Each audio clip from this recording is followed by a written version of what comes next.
Vous avez devant les yeux ou dans vos oreilles, dépendamment sur quelle plateforme vous nous écoutez ou nous regardez, 2 parents de jeunes enfants. Mon petit gars a 2 ans, ta petite fille... 1 an et demi. 1 an et demi. Ouais. Tu te couches à quelle heure d'habitude, Johan? Oh, c'est rendu que la fin de semaine, je peux me coucher à 7h30, 8 là. Ah ouais? Ouais, avec les journées que je fais, là, c'est... Ouais. Normalement, je me couche assez tôt aussi. Tu sais, mettons, 22h, c'est rare que je suis encore... On dort à cette heure-là. Mais... Parce que j'avais du travail à faire hier, j'avais des articles à écrire, tout ça. J'étais encore debout à 10h30, 11h. Là, je reçois une notification. Dana White, en direct, sur son Instagram. Toi, tu dormais à cette heure-là? Ouais, à cette heure-là, je dormais, ouais. Fait que toi, t'as vu ça ce matin. Ce matin. Mais quelles annonces, quand même, Dana White en direct hier sur son Instagram Live. Il a parlé de l'UFC 314, mais ce qui nous intéresse, bien sûr, c'est l'UFC 315. Il a annoncé les 2 combats principaux de l'UFC qui va avoir lieu à Montréal en mai. Comme on s'y attendait, la ceinture des mi-moyens va être en jeu. Belal Mohamed contre Jack Della Maddalena, ça c'est une surprise, là. Grosse surprise, Maddalena qui a monté les échelons, qui a gravi les échelons, qui est un jeune combattant. On s'attendait pas à ça. On pensait que ça allait être Shavkat Rakhmonov. Exactement. Donc vraiment, gros combat. On l'a vu, Jack Maddalena a gagné son dernier combat contre Gilbert Burns. Ça a été une grosse guerre, un gros combat. A surpris Burns avec un gros genou à la fin, a réussi à gagner ce combat-là.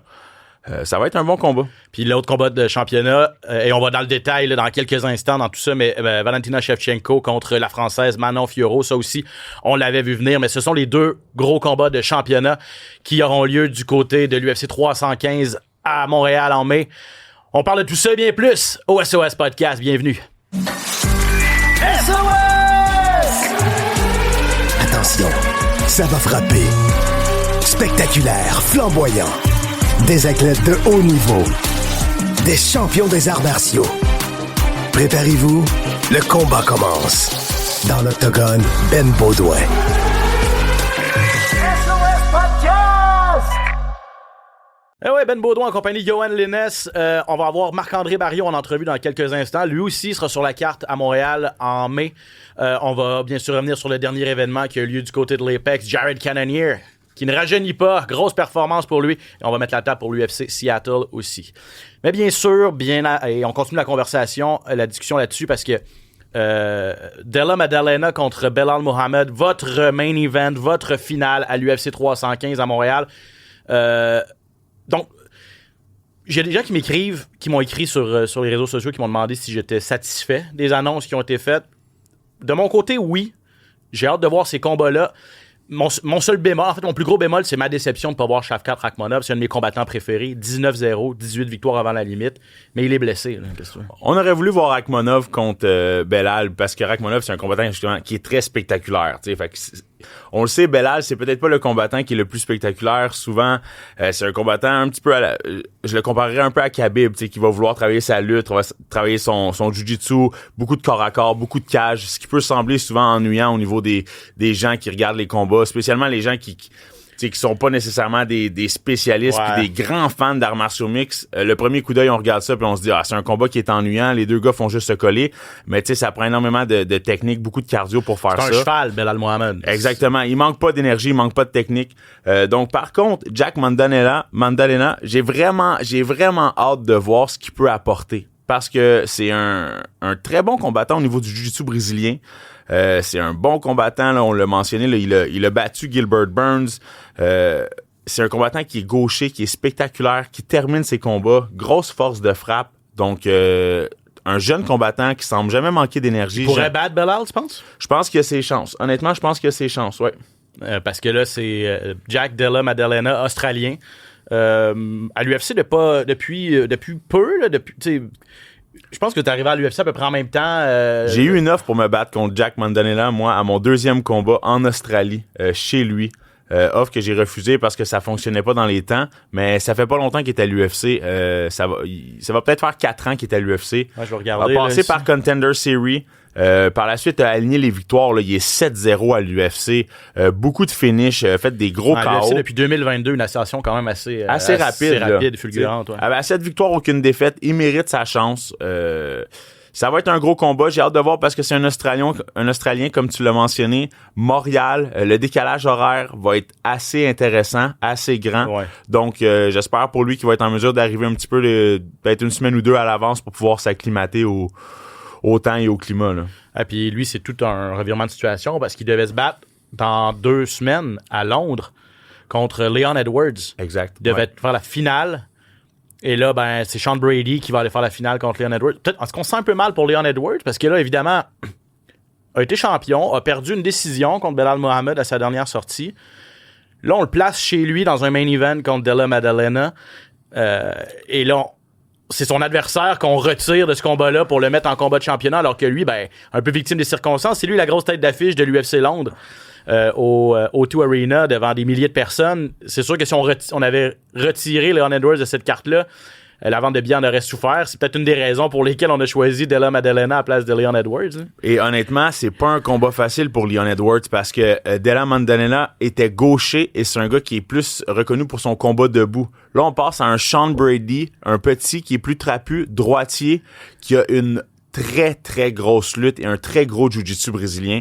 Donc, vraiment, c'est 2 styles de combattants qui sont complètement différents.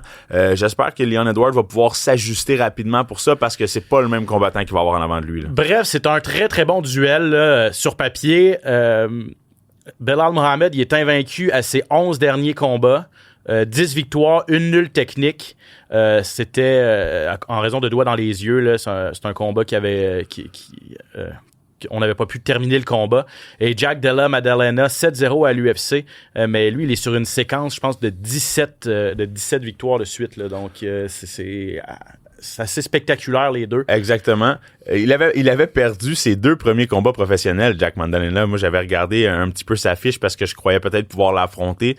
Et par la suite, il a gagné ses 17 combats consécutifs par la suite. Notamment une grosse victoire. En fait, il est 17-2, donc il serait sur 15 victoires de suite. Non, c'est ça. Oui, il a perdu ses 2 premiers. Les 2 premiers, donc ça, 17 il a gagné de suite, les 17 d'affilée. C'est vraiment une fiche remarquable. Grosse victoire à Contender Series. 7 victoires consécutives à l'UFC. Des gros KO. Écoutez, vraiment, c'est une opportunité en or pour lui de devenir champion. Exactement. OK, la demi-finale, autre combat de championnat. Valentina Shevchenko, la reine des poids-mouches, qui est encore au sommet de son art, mais là, elle aura tout un défi en Manon Fiorot. Et on parlait de séquence de victoire. Elle, c'est 12 de suite, Manon Fiorot. Son surnom, c'est The Beast, et elle le porte très bien. Manon Fiorot, qui a un style... c'est 2 combattantes des spécialistes au niveau du combat debout. Ah ouais, ça va faire des flamèches debout. Mais c'est des combattantes qui sont très différentes. Manon Fiorot, qui est une combattante plus au niveau de la distance, qui a un stand un petit peu plus sa posture et plus au niveau du karaté, qui fait beaucoup de bons sur place, qui travaille avec les in puis les out. Elle rentre, elle sort, elle rentre, elle sort. Travaille beaucoup avec son sidekick de la jambe avant. Tandis que Shevchenko, elle... On avance, on finit avec des low kicks, la jambe avant. Donc, c'est vraiment un clinch en Muay Thai. Muay Thai clinch, très impressionnant. Donc, je serais pas surpris de voir Shevchenko tenter d'amener Manon au sol. Moi non plus. Parce que vraiment, Shevchenko, c'est une combattante qui est très complète. Un bon jiu-jitsu brésilien, ça fait longtemps qu'elle est dans l'organisation. Fiorot, elle, encore un petit peu une nouvelle tête d'affiche, une nouvelle tête montante dans l'UFC. On n'a pas vu beaucoup son combat au sol, sa lutte non plus. Je pense que ça pourrait être dans l'avantage de Shevchenko d'épuiser Manon Fiorot en l'amenant au sol, en essayant de travailler le corps à corps avec elle contre la cage. Ça peut vraiment être une tactique intéressante pour Shevchenko. Mais quel combat féminin! C'est certainement un des combats les plus relevés depuis longtemps. Là. Elle vient d'aller récupérer sa ceinture, Valentina Shevchenko, dans le dernier combat de sa trilogie avec Alexa Grasso. Elle s'était fait surprendre, rappelez-vous, à l'UFC 285 par la Mexicaine. Elle avait perdu sa ceinture là, qu'elle possédait depuis, attendons voir, depuis 2018. Depuis la création, là, ou presque la division des poids mouches féminins, c'était Valentina Shevchenko qui régnait en reine. Alexa Grasso est venue la surprendre. Il y a eu un deuxième combat nul, ultra serré. On a refait la trilogie et là, Shevchenko est allé rechercher sa ceinture avec une décision unanime à l'UFC 306. Et là, ça sera sa première défense de son 2e règne. Tu parlais de lutte et surtout et que Fiorot travaille avec ses coups de pied. Il va falloir qu'elle les time bien, il va falloir qu'elle les synchronise bien, il va falloir qu'elle les ce soit pas trop prévisible parce que attraper une jambe, effectivement, Shevchenko a attrapé la jambe avant de Fiorot. Si ça se retrouve au sol, ça peut être long pour la Française. Puis on le sait, avec le Muay Thai, avec le style de combat que Shevchenko a, c'est pas quelque chose qui est difficile pour elle d'attraper une jambe. On la voit souvent prendre la jambe puis travailler avec ses coups de genoux, ses coups de coude. Donc ça va être important qu'elle cache ses kicks avec ses mains avant, qu'elle essaie de camoufler ça un petit peu. Ouais, c'est bien mentionné. Billets en vente la semaine prochaine, le 26 si vous êtes membre du Fight Club de l'UFC, le 27 si vous êtes membre abonné à l'Infolette, et pour l'admission générale, en fait, le public général, c'est le 28 que les billets seront en vente. Des grosses nouvelles aussi concernant l'UFC 314. Ça, c'est le 12 avril du côté de Miami. On n'avait pas encore de carte finale. On n'avait pas encore de combat principal. Et là, mais je pense que la plus grosse nouvelle, ça concerne l'événement principal, mais c'est le fait qu'Ilia Topuria délaisse sa ceinture des 145 livres.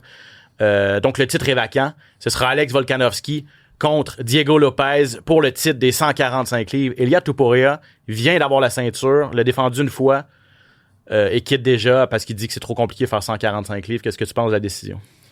Je suis très surpris. Par contre, on sait que Topuria, c'est vraiment un gros combattant, là. Il montait à 170 livres dans la cage. C'est immense, là. Autour de 170 livres. C'est presque illogique. Donc, de le voir à 155, ça peut être vraiment intéressant. Est-ce qu'il s'en va se battre contre Islam Makhachev? Il va pas là. Comme j'entendais plusieurs personnes réagir, il va pas là pour un combat. Il délaisse pas une ceinture pour aller faire un combat d'aspirant numéro 1 à 155 livres. Puis on entend déjà les rumeurs pour dire que l'UFC voudrait faire Makhachev, Topuria fin juin là, au gala à Vegas International Fight Week. Tout le monde veut voir ça. Ilia Topuria contre Makhachev, ça me fait un petit peu penser, c'est pas le même style de combattant, mais ça me fait un petit peu penser à lorsque Khabib a affronté Conor McGregor. C'est un style de combat qui va amener énormément de fans. Tout le monde va être les regards tournés vers ce combat-là. Puis il a un gros following en Espagne, notamment en Europe, Ilia Topuria. Ça va être incroyable, ce combat-là. Puis la seule chose qui différencie ce combat-là de McGregor et Khabib, c'est que Topuria a un jiu-jitsu brésilien d'enfer. A vraiment un bon jiu-jitsu brésilien. Donc peut se faire au sol, peut se faire justice un peu plus. Peut se faire justice un petit peu. Et que la plupart des combattants que Islam Makhachev a affrontés, clairement Topuria est une ceinture noire de haut niveau en jiu-jitsu brésilien. Là où est-ce que la balance peut tourner, ça va être au niveau de la force physique et du poids. Ouais, effectivement, parce que c'est pas un petit non plus 155 livres, Islam Makhachev. Islam Makhachev, c'est tout un 155 livres. Sur toi, ça peut être très lourd. Volkanovski, Diego Lopez pour le titre, c'était le combat à faire. Lopez, ascension lui aussi fulgurante, il n'est pas à l'UFC depuis super longtemps, 2023, a perdu sa première sortie. Depuis ce temps-là, c'est 5 victoires de suite, je pense. 5 victoires de suite, une grosse victoire contre Brian Ortega à son dernier combat. On l'a vu à la Sphère, c'était une grosse performance, a dominé Ortega au niveau du combat debout. On le sait, Lopez, c'est quelqu'un qui c'est un spécialiste un petit peu au niveau du jiu-jitsu brésilien, là. 26 victoires, 10 KO, 12 soumissions. C'est quelqu'un qui termine ses combats.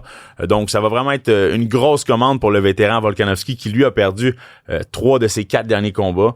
On le sait, il a affronté les meilleurs. Il était dans des guerres aussi. Exactement. Le KO contre Topuria était assez... Le KO contre Topuria était assez intense. Le KO contre Islam Makhachev, le kick à la tête, était très intense aussi. Donc, ça, c'est 2 KO à ses 2 dernières sorties.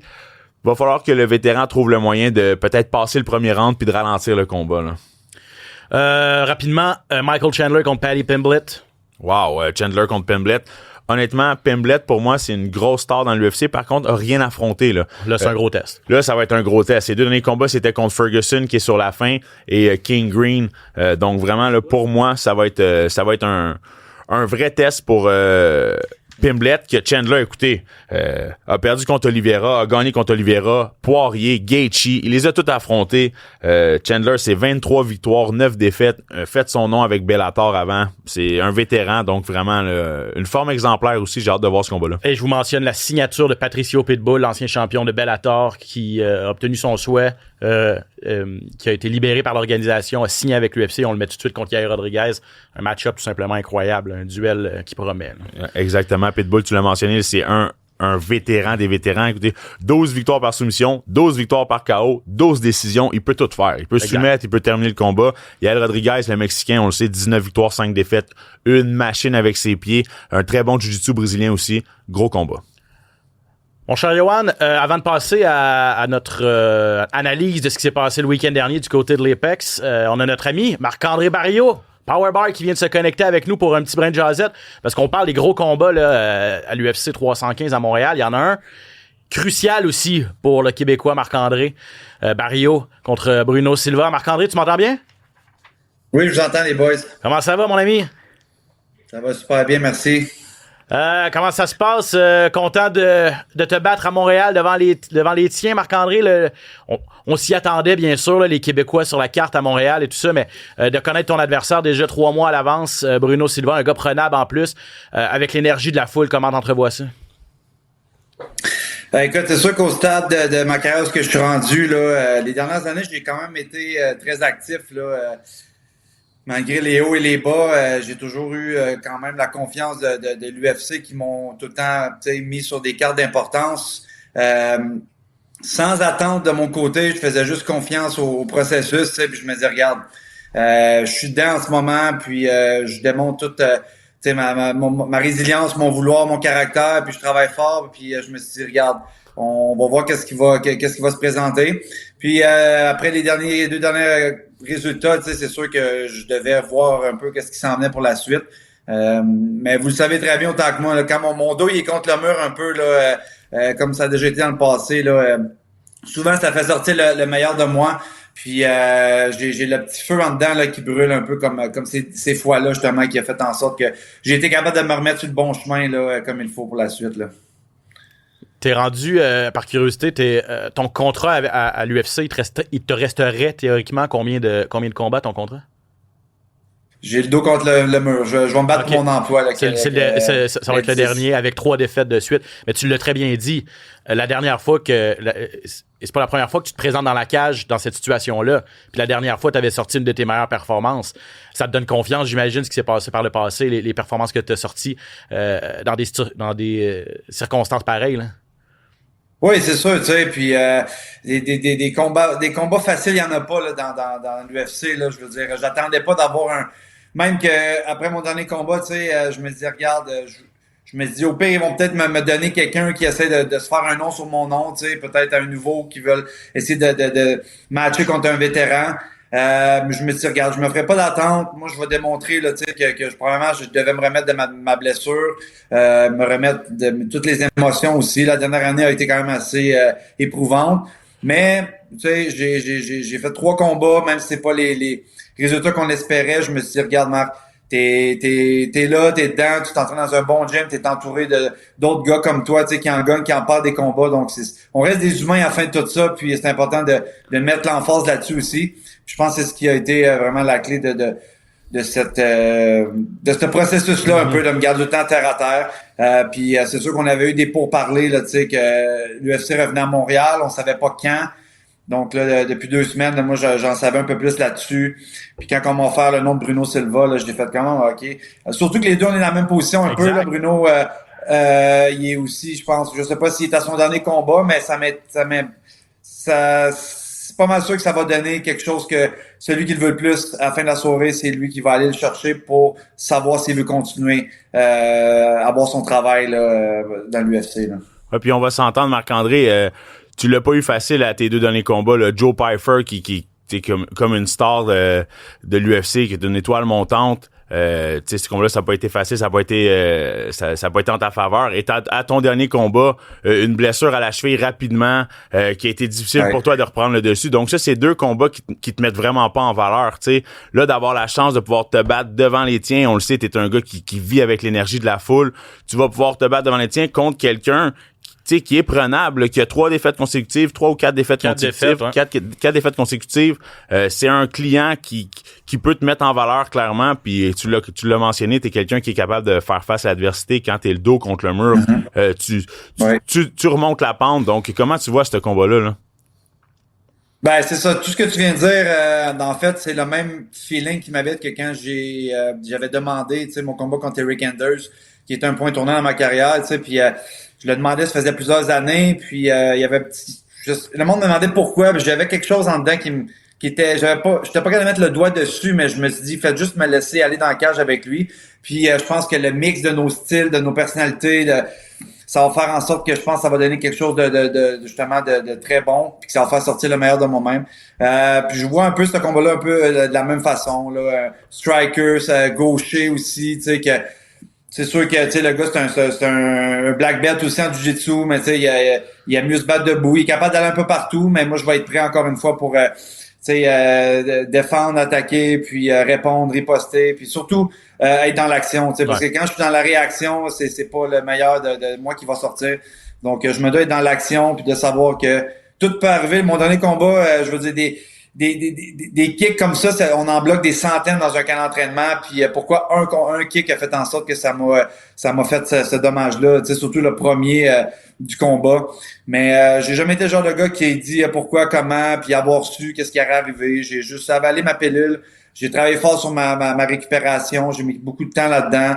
Encore aujourd'hui, même si, tu sais, je suis pas à 100% là, de mes capacités là, même si j'ai annoncé le combat. Mais je sais que j'ai du temps devant moi, puis mon expérience va faire en sorte que je vais pouvoir y aller en qualité au lieu d'y aller en quantité, justement. Là. Ouais, tu vas avoir un bon 6 mois quand même entre tes deux sorties. Là, c'était au mois de novembre, début novembre du côté d'Edmonton. Bon, on le disait, 4 défaites de suite pour Silva, 6 défaites à ses 7 derniers. C'est un gars qui cogne très fort, par exemple, Marc-André. Il va falloir que tu sois vigilant. Le 20 KO en 23 victoires. Vous voyez le genre de combattant que ça peut être. J'ai le goût de te demander, Marc-André, bon, 3 défaites de suite pour toi, et on se connaît depuis assez longtemps, là, et tu t'en caches pas, tu joues ton emploi. À ce point-ci de ta carrière, tu as 35 ans, 14 combats à l'UFC. Il doit y avoir une méchante fierté qui t'habite quand même, là, le petit gars de Gatineau qui a fait toute cette carrière-là à l'UFC. Là. Ah, écoute, c'est sûr, comme je dis souvent, tu sais, moi, cette aventure-là, tu sais, je l'avais jamais imaginé, je l'avais jamais dessiné devant moi, me dire, tu sais, un jour, comme un jeune qui joue au hockey, puis dit un jour je vais à la Ligue nationale avec un idole ou quoi que ce soit. J'ai roulé avec les coups. Je pense que j'étais un gars, vous le savez, j'étais un gars émotionnel, j'étais un gars qui s'adapte énormément dans son environnement. C'est pas pour rien que j'ai fait des moves aussi. Je suis parti à Québec, je suis revenu à Gatineau, là, je suis en Floride. J'ai besoin de goûter à beaucoup de choses, puis je me laisse pas définir par ça, dans le fond. Je suis vraiment content de savoir que ma carrière aurait pu s'arrêter, ça fait longtemps. Justement, j'ai su rebondir au bon moment. Je me fais pas même pas de pression de plus en plus. Là, je me dis, regarde, si c'est pour être le dernier, ben ça sera le dernier à Montréal, puis on va boucler la boucle là, mais c'est pas avec ça que je m'en vais là-bas non plus. Là. Je veux être capable de pouvoir continuer, j'en ai encore dans le tank à donner. Je suis très conscient, par exemple, tu sais, que je veux dire, mes derniers combats, ils l'ont montré, tu sais, oui, c'est sûr que des bons coups bien placés, ça peut faire du dommage. L'important, c'est de savoir que, tu sais, à l'intérieur, ça se passe bien, mais j'ai encore le goût de le faire. Puis on est assez intelligent, je suis bien entouré, j'ai ma femme avec moi, j'ai mon équipe, toute l'équipe pour savoir que est-ce que je veux encore, est-ce que je suis encore capable de pousser avec ces gars-là. Puis j'ai ma réponse à tous les jours, là, vu que je m'entraîne quand même avec des tops à tous les jours ici. Puis tant aussi longtemps que moi, je vais le savoir que je veux continuer. Je vais le faire, mais là, je vais mettre tout ce que j'ai justement là pour ma préparation, puis pour aller réécrire ma page d'histoire à ma façon. Avant de te laisser partir, dernière question. Montréal, il était temps. Là. Toi, tu as commencé ta carrière à l'UFC à Ottawa, dans ta cour, là, pas loin de Gatineau, mais tu t'es pas battu au Québec depuis tes années à TKO. Là, de finalement revenir à Montréal après toutes ces années-là, je veux dire, ça doit être assez spécial aussi là, pour toi et pour les autres combattants québécois. Oui, puis en plus, c'est drôle parce que autour du mois de mai, là, c'est une date, un mois qui est très significatif pour ma carrière de combattant. Quand j'ai gagné ma ceinture à TKO, c'était le 4 mai, là, justement, tu sais, puis la grosse soirée là que j'avais gagné la ceinture, puis j'avais fait la demande, toute la guide. Fait qu'on a mis beaucoup de temps là-dedans, d'énergie dans ces moments-là. Puis en plus, j'ai fait mes débuts aussi le 4 mai à Ottawa, 2 ans après. Donc là, ça va pas. Ouais, c'est ça, Ottawa. Puis là, de savoir que là, à Montréal en plus, pour savoir que ça fait 10 ans qu'ils sont pas venus, justement, là, tu sais, au Centre Bell. Je vais tout mettre ça à ma faveur, justement, pour que je sois le maximum de mes capacités. Que je sois juste moi-même, dans le fond, sans trop de pression. Je suis très conscient que je serai sûrement pas le centre d'attraction, là, tu sais, mais je veux juste aller faire ma job, puis aller enjoyer tout ce que j'ai à faire. Puis on voit ce que ça va nous mener, mais je veux make the most of it, comme on dit, puis je sais que j'en ai encore à donner. Puis tu sais, je me rends pas plus de pression de dire que je vais amener avec moi, tu sais, une nation ou un pays ou un peuple. Tu sais, je suis parti, ça fait quand même 4 ans là, tu sais, du Québec. Je reste québécois, je reste quand même fier de où est-ce que je viens, mais j'ai toujours été curieux de voir qu'est-ce qu'il y avait un peu plus loin, puis de m'adapter surtout. Là. En tout cas, on va te souhaiter la meilleure des chances. Bon camp d'entraînement, c'est encore dans 3 mois, tu as le temps de te préparer. Puis là, tu dis que tu seras pas le centre d'attraction. Je pense que tu vas être un des centres d'attraction. On va tout être derrière toi, c'est sûr et certain, Marc-André. Puis la bonne nouvelle aussi, si t'es sur la carte préliminaire, c'est que tu te bats plus tôt. Après ça te donne le temps d'apprécier le spectacle aussi puis de parler aux fans. Je suis sûr qu'ils vont être nombreux à vouloir avoir un petit moment avec Marc-André Barriault à son grand retour à Montréal. Marc-André, merci beaucoup d'avoir pris le temps, mon ami. Toujours un plaisir de te parler. Yes, merci les boys. Faites une bonne job. Merci prends soin de toi. Ciao. Salut, bye. Un mot sur Marc. Johan, tu le connais bien. T'es même allé le voir. C'est un de tes bons amis. C'est un gentleman. Entraîné avec lui à Killcliff en plus déjà. Puis tu sais, c'est un gentleman, Marc-André Barriault. Puis c'est un gars qui travaille extrêmement fort. Honnêtement, ce qu'il a fait, moi, je lui lève mon chapeau. Il est allé au Killcliff. Il est parti tout seul. Il a fait son nom au Killcliff. C'est rendu un des top dog au Killcliff, c'est le combattant au Killcliff il rentre dans le Killcliff. Tu veux travailler ton cardio, tu vas se parler avec Marc-André Barriault. Tout le monde au Killcliff sait c'est qui Marc-André Barriault, c'est lui qui a accès à la cage, c'est lui qui a accès au... Tu sais, il fait partie des grosses têtes au Killcliff, puis moi, pour vrai, à chaque fois, j'ai toujours été impressionné d'aller là puis de voir à quel point il avait fait son chemin, qu'il avait fait sa place. Ça me met vraiment en sécurité. Moi, quand j'y vais... puis qui est là, ça me met en sécurité, puis j'ai pas la même énergie, puis j'ai pas vraiment envie d'y aller s'il est pas là, parce que vraiment, tu sais, le Killcliff, c'est une grosse école, il y a beaucoup de gros combattants, les gars s'entraînent fort, ça cogne dur, donc vraiment, là, tu sais, pour moi, ça a été un grand frère longtemps, puis s'il y a bien quelqu'un qui peut rebondir de cette séquence-là, c'est Marc-André Barriault. Là. Ouais, parce qu'il l'a déjà fait. Là. Je pense qu'il jouait son contrat quand il a affronté, on en parlait, là, quand il a affronté notamment Jordan Wright, après une dure défaite contre Njokuani. Là. Il est allé passer une soumission à Jordan Wright. Après sa défaite contre Hernandez, il est revenu avec une grosse victoire par KO contre Julian Marquez aussi. Donc c'est ça, quand il y a le dos au mur, Marc-André, c'est là qu'il sort le meilleur. À suivre donc pour Marc-André du côté de l'UFC 315. Allez, on va se dépêcher puis on va y aller rapidement là, pour la fin de l'émission. Retour sur l'UFC du côté de l'Apex la semaine passée. Jared Cannonier contre Grigory Rodriguez. Quand on mettait la table, on en parlait. La condition physique de Grigory Rodriguez, tu l'avais mentionné, gros point d'interrogation. C'est un gars du Killcliff aussi. Il a tout lancé pendant le premier round. Il a touché Cannonier. Cannonier est allé au sol. Il s'est vraiment acharné. J'ai pas senti qu'il a voulu gérer son énergie. Puis c'est ce qui lui a joué des tours. Là. Ouais, parce que puis Cannonier, en vieux routier, il a laissé passer la tempête. Je veux dire, il s'est fait sonner. Là. Il s'est fait brasser. 2 fois, il a touché sonner les cloches. Ouais, c'est ça. Il est allé 2 fois au plancher, a réussi à se relever, tout ça. Revenu fort au 2e round. 3e round, c'était à l'avantage de Rodriguez. Plus serré, mais quand même. Jusqu'à ce coup de coude de Cannonier qui a vraiment ébranlé Rodriguez à la toute fin du 3e, a pas eu assez de 5 minutes pour s'en remettre. Cannonier a terminé ça dans les premières secondes du 4e. 41 ans là, dans quelques semaines. C'est ce que je disais à ma copine, c'est tellement motivant pour les gens qui commencent puis qui sont un petit peu plus vieux. Exemple, moi qui a 32 ans, de me dire que lui, il a 41 ans puis il est encore capable de livrer la marchandise contre un jeune, Rodriguez, là, il est pas vieux, là, 32 ans. Exactement. Grosse machine. Là. Rodriguez pourrait faire 205 livres, c'est sûr et certain. Il devrait, parce qu'il a blâmé la coupe de poids. Là. Il n'a pas d'énergie. C'est un monstre à 185 livres. Donc, vraiment, ça peut être une option pour lui de descendre de poids. Là. Monter de poids, pardon. Ouais, c'est ça, exact. Donc, à suivre. Pas de recul pour Grigory Rodriguez, puis Jared Cannonier conserve sa place dans le top 10 à 185 livres. Youssef Zalal contre Calvin Kattar. Le contraire s'est passé. C'est le jeune loup qui est allé détrôner le vieux routier, là, Kattar, qui très je sais pas comment tu as vu ce combat-là, là, très hésitant, a pas été capable de solutionner la bonne faut donner le crédit à Zalal, la bonne défensive quand même beaucoup dans les 2 premiers rounds, beaucoup de mouvements, tout ça. En tant que bon boxeur, j'ai été déçu du jeu de pied de Kattar qui n'a pas été capable de couper l'octogone là, pour un peu piéger Zalal. Puis on a entendu Ferazabi entre le 2e et le 3e. Là, il faut que tu lances 300 coups de poing dans le 3e. Il était parti pour ça. Il a comme manqué de temps. Ou s'il s'était réveillé au 2e round au lieu du 3e. Exactement. Parce que le 3e round a vraiment été en la faveur de Kattar. Zalal qui a fait du bon travail au 1er puis au 2e round. Mais si Kattar avait commencé un petit peu plus tôt, clairement, ça n'aurait pas été le même combat. Est-ce que Kattar a vraiment été affecté par ses 3 défaites consécutives? On le sait, il était sur 3 défaites consécutives. Il était sur une longue pause aussi. Là, peut-être un peu de rouille en partant. C'est sûr que ça l'affecte un combattant mentalement. Là. Déception pour Calvin Kattar, l'Américain qui s'entraîne au gymnase Tristar.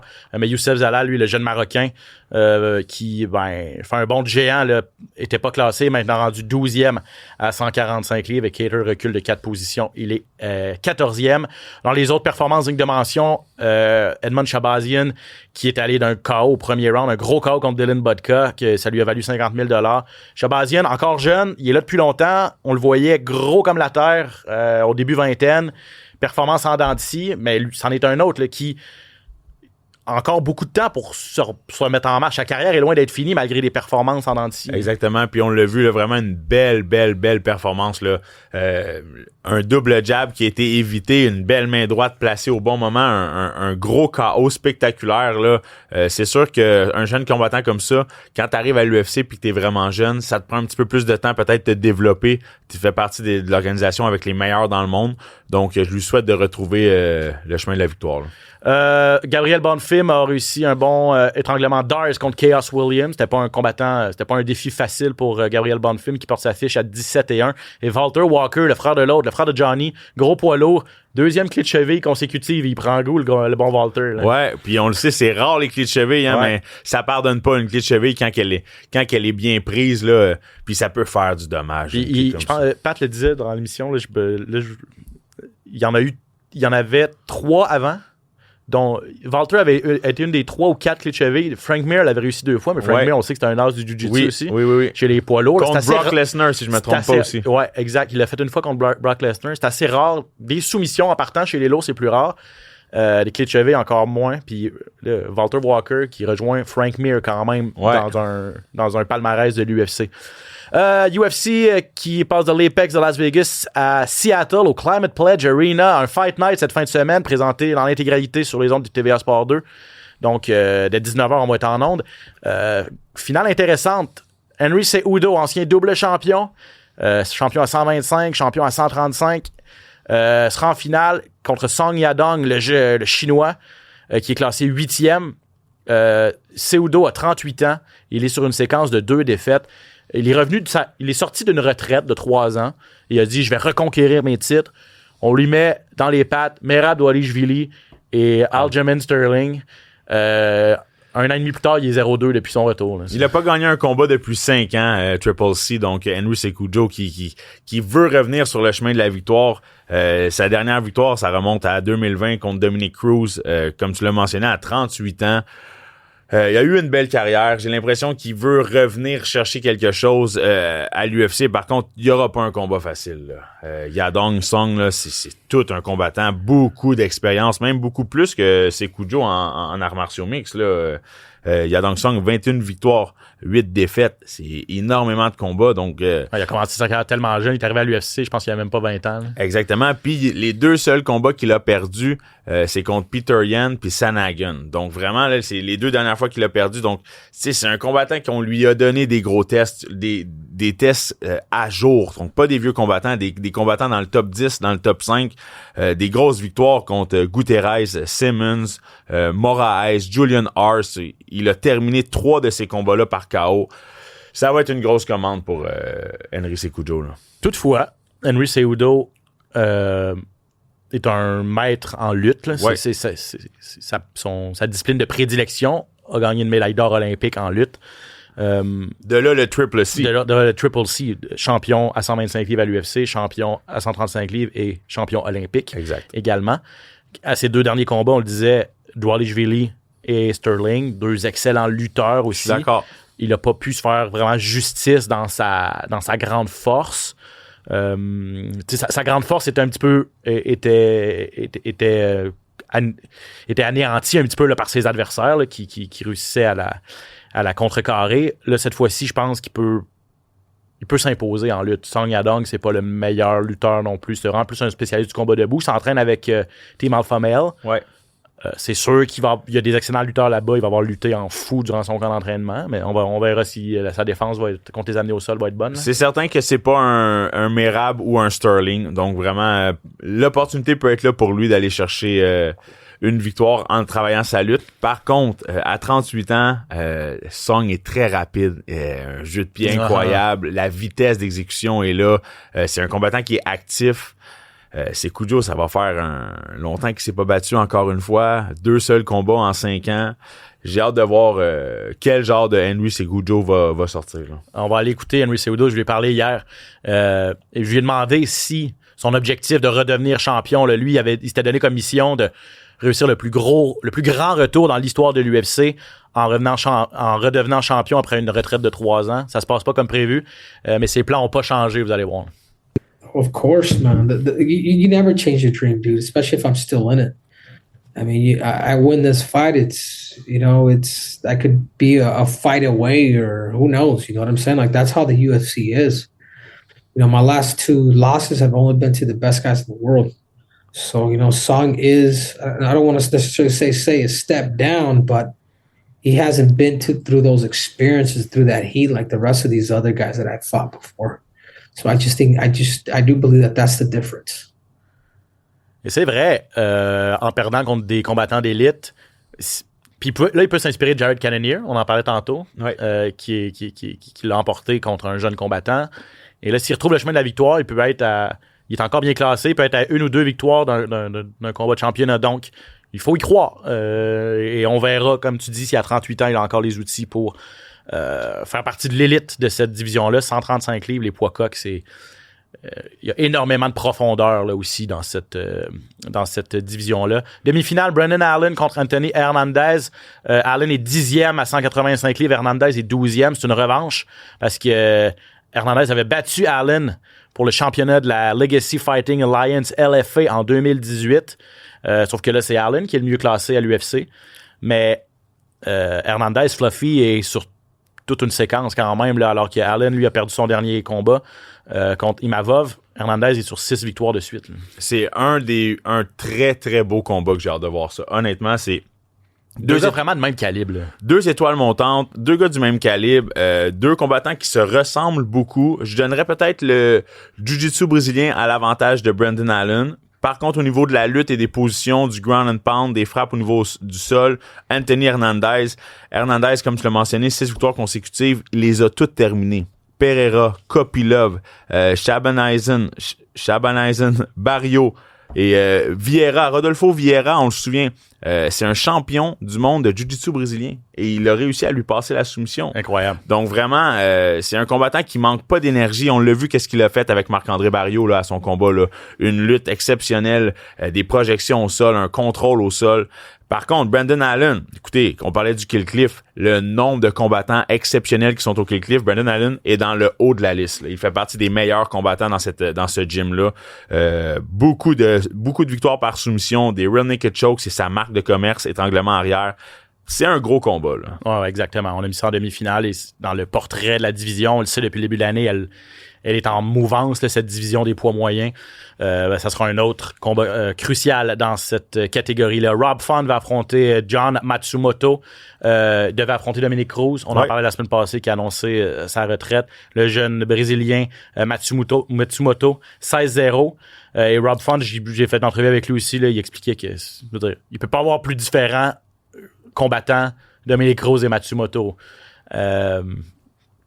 Cruz, c'est vraiment un style peu orthodoxe, un gars plus méthodique. Il dit Matsumoto, il va foncer. Lui, c'est un gars ultra agressif. Donc, c'est sûr que ça change un peu la donne dans la préparation, mais il a dit qu'il était très confiant dans sa préparation. On a utilisé des vidéos avec Ferraz et tout ça. Donc, il veut montrer, un peu comme. Puis il dit, je veux pas me faire prendre un peu comme Calvin la semaine passée. On sait que c'est le meilleur ami de Calvin Kattar.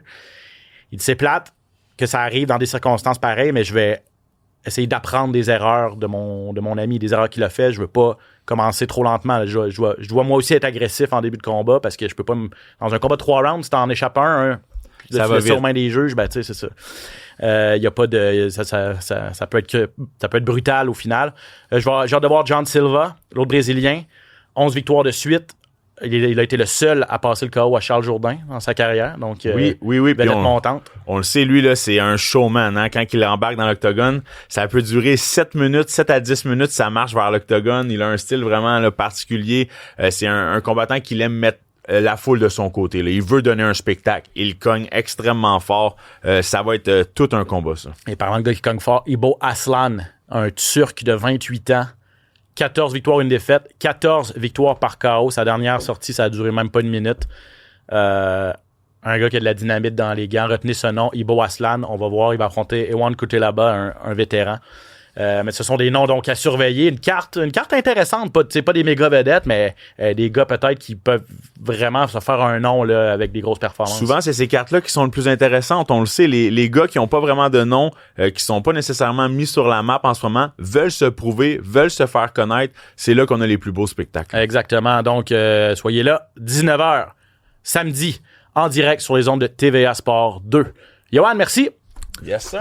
Merci à Marc-André Barriot également. Merci à vous tous à la maison qui nous écoutez, peu importe la plateforme. On espère que vous appréciez. N'hésitez pas à communiquer avec nous, avec moi ou Yoann sur nos médias sociaux, Instagram, X, Facebook. On est là. Là-dessus, je vous dis merci beaucoup encore et on se retrouve la semaine prochaine pour un autre épisode du SOS Podcast. SOS Podcast!